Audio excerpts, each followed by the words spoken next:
করতেছেন, আমরা আপনাকে সম্মান দিতে পারলাম না, আপনাকে সম্মান দিতে পারলেন না।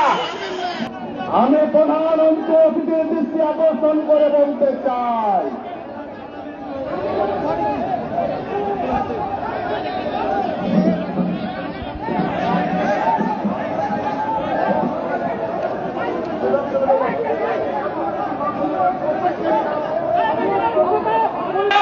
আজকে যদি প্রধানের পুলিশ দাঁড়ায় সংগঠন ব্যবস্থা গ্রহণ করবে।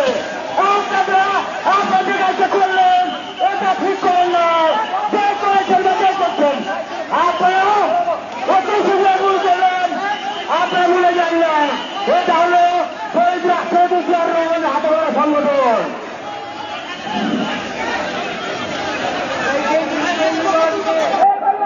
সম্মানিত সুধী মণ্ডলী, আজকে অত্যন্ত ভারাক্রান্ত মনে জানাচ্ছি, আজকের এই জনসভা যাতে সফল না হয় সেটার ষড়যন্ত্র বেশ কিছুদিন থেকে আমরা শুনতে পাচ্ছিলাম।